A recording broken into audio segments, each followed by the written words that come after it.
میرے نبی کی دعا سنو اپنے رب کی تعریف میں، صبح و شام میرے نبی اپنے رب کی یوں تعریف فرماتے تھے۔ سارے انسانوں کی تعریف اکٹھی کریں اللہ کے بارے میں تو میرے نبی کی حمد و ثنا اللہ کے بارے میں سب سے زیادہ ہے، سب سے زیادہ ہے۔ چند الفاظ میں سمندر آ جاتے تھے، چند الفاظ۔ ہم تو عربی نہیں جانتے نا، ہماری بدقسمتی ہے، یعنی کوئی لمبے چوڑے الفاظ نہیں ہیں۔ میرے نبی کی تو 23 برس کی زندگی تھی، کوئی کتابیں نہیں ہیں، الکلمات جن کو ایک مثال سے واقعہ سناتا ہوں۔ طفیل بن عامر دوسی آئے، ان سے ایک ایسے واقعہ مزے کا سنا تھا۔ میں اور ایک میرا دوست عرب شاعر، ہم کٹھے قطر، تو ایک مضمون چل رہا تھا، میرے اس کے درمیان ایک بات چل رہی تھی۔ اس بات پر میں نے تائید کے لیے چند اشعار پڑھے کہ ہاں واقعی یہ بات ایسے ہی ہے، ہم دونوں ایک بات پہ متفق تھے۔ تو میں نے کہا وہ شاعر کہتا ہے وَمِمَّا شَجَانِي أَنَّنِي كُنْتُ نَائِمًا أُعَلِّلُ مِنْ بَرْدٍ بِطِيبِ التَّنَسُّمِ إِلَىٰ أَنْ دَعَتْ وَرْقَاءُ مِنْ غُصْنِ أَيْكَةٍ تَفَرَّدَ مَبْكَاهَا بِحُسْنِ التَّرَنُّمِ فَلَوْ قَبْلَ مَبْكَاهَا بَكَيْتُ صَبَابَةً بِسُعْدَى شَفَيْتُ النَّفْسَ قَبْلَ التَّنَدُّمِ وَلَكِنْ بَكَتْ قَبْلِي فَحِيَّجَ لِيَ الْبُكَاءُ بُكَاهَا فَقُلْتُ الْفَضْلُ لِلْمُتَقَدِّمِ۔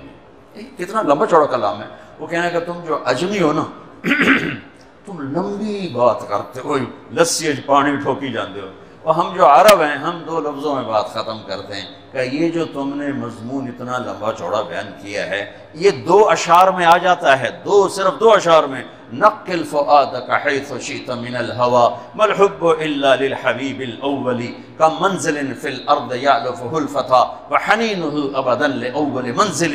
کہ تیرے 6 اشعار کا مضمون ان 2 اشعار میں آ جاتا ہے۔ یہ مزاج عرب ہے، یہ مزاج عرب ہے۔ تو میرے نبی نے کوئی بیٹھ کے 2 گھنٹے تقریر نہیں کی، سننا ما تقول یا من ذکر وأحق من عبد وأنصر من ابتغي وأرأف من ملك وأجود من سئل وأوسع من أعطى أنت الملك لا شريك لك والفرد لا ند لك كل شيء هالك إلا وجهك لن تطاع إلا بإذنك ولن تعصى إلا بعلمك تطاع فتشكر وتعصى فتغفر أقرب شهيد وأدنى حفيظ حلت دون النفوس أخذت بالنواصي كتبت الآثار ونسخت الآجال القلوب لك مفضية والسر عندك علانية الحلال ما أحللت والحرام ما حرمت والدين ما شرعت والأمر ما قضيت الخلق خلقك والعبد عبدك أنت الله الرؤوف الرحيم۔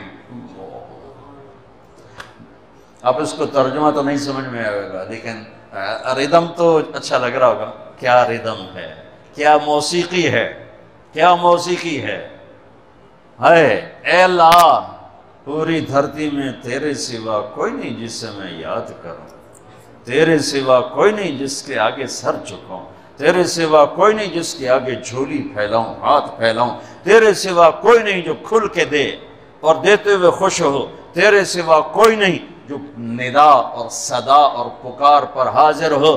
تو ہی ہے جو صدا پہ آتا ہے، ندا پہ آتا ہے، پکار پہ آتا ہے، بلکہ تجھے تو آنا ہی نہیں پڑتا کہ تو نحن اقرب الیہ من